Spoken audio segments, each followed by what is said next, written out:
Good day, and welcome to the Time Preservation Society. I am Louis Winthorpe III.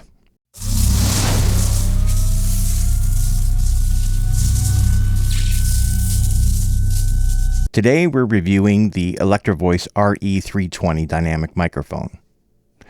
As always, check your screen to find the real-time information of the equipment I'm using and when I'm using it. I have done no post-processing, but I've added a limiter due to the dynamic range of my unpredictable yet annoying voice sounds. Full disclosure, I bought this microphone with my own money and I'm in no way affiliated with Electro-Voice.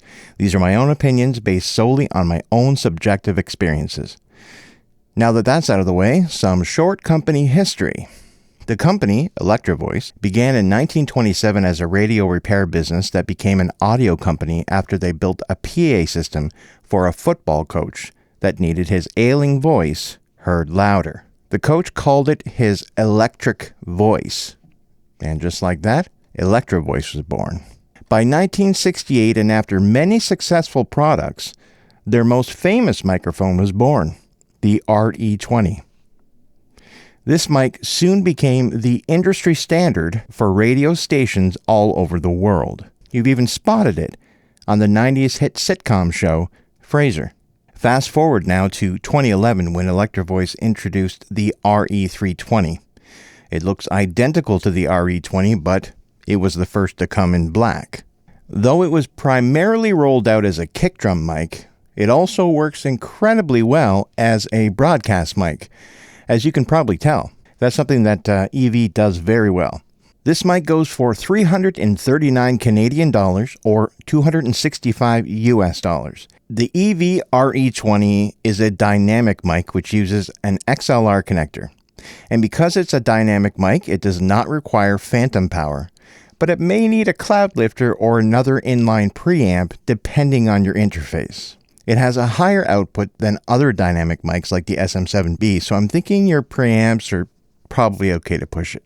I'm currently recording this on a Universal Audio Apollo Twin X, and it's handling it with only just a little bit of preamp noise, just a tiny bit.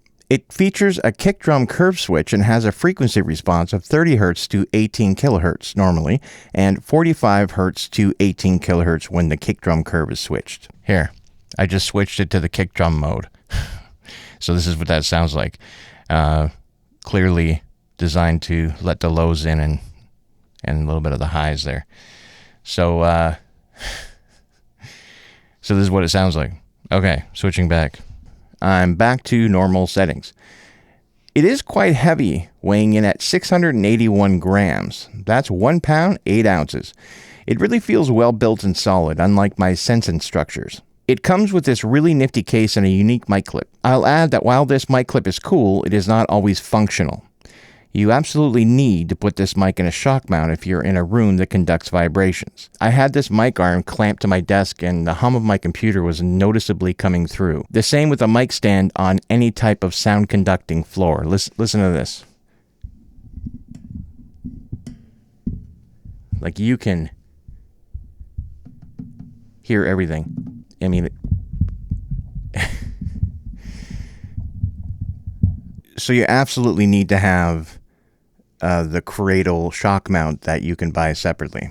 And I looked into this suspension shock mount, and it'll cost an extra 157 Canadian dollars to get it. I think I could probably rig this up to take a generic shock mount, but it's not going to be pretty. But it might work.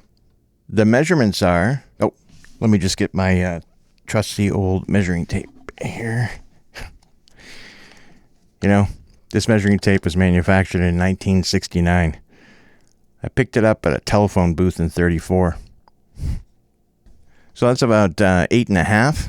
We're at about 2.5 at its widest right here. Inches, of course. Now, I'm not using a cloud lifter here, but you absolutely can if you want to, or if you absolutely need to. I think most preamps are going to grab this no problem. I mean, I'm just doing spoken word here, and I'm sitting at, about 70% on my Apollo Twin, so I think it'll be just fine on anything. I keep saying cloud lifter instead of inline preamp. I guess it's like saying Kleenex instead of tissues, but it's what I've got here, cloud lifter CL1, so that's what I say. Anyway, you've heard this mic on spoken word Now let's do some tests. I'm using a Bluetooth speaker here to pump out some pink noise, and let's see how this mic does with off-axis rejection. So let's throw on some pink noise. We're at the front. There's a side. That's not bad, actually. And there's behind it. There's the side again. And the front. I'm actually impressed with this because, you know, it really rejects a lot. Really, it'd be good in a podcast situation when you have people around the table. Now let's hear it on some musical situations.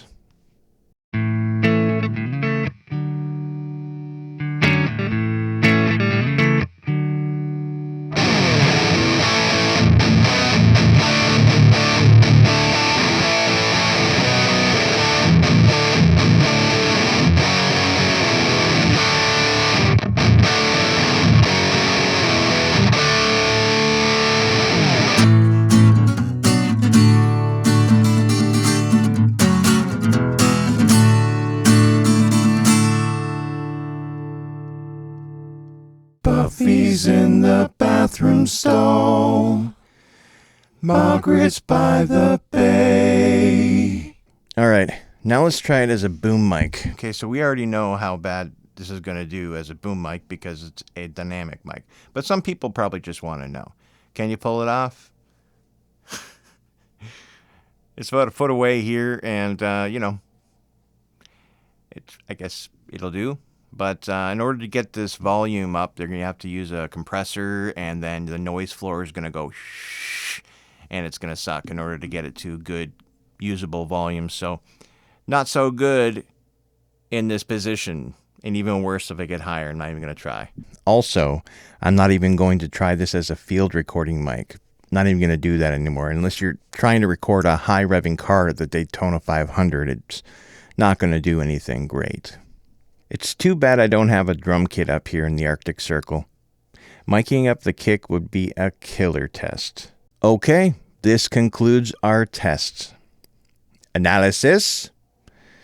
I really enjoy this mic on spoken word percussion and even vocals. I think it does well as a broadcast mic, but I don't think the other things were that great. It could pull it off. Vocals were not so bad at all, actually. I didn't mind that. I might even use it for vocals somewhere. It looks wicked cool. It's well built. It has a nice broadcast sound. Seems to take EQ well. And it has a higher output than usual of these dynamic mics. It's not a cheap mic. For that price, I'd be far better to go with an SM7B. And it comes with a shock mount built in. Plus $199 if you need a cloud lifter. That comes to $718. So, $695 for an RE320, a shock mount, and a cloud lifter, or $718 for the SM7B and a cloud lifter. I don't know about you, but I'd rather spend an additional $23 and go with a universally adored SM7B and a cloud lifter than just the all-right RE320 with a shock mount and a cloud lifter.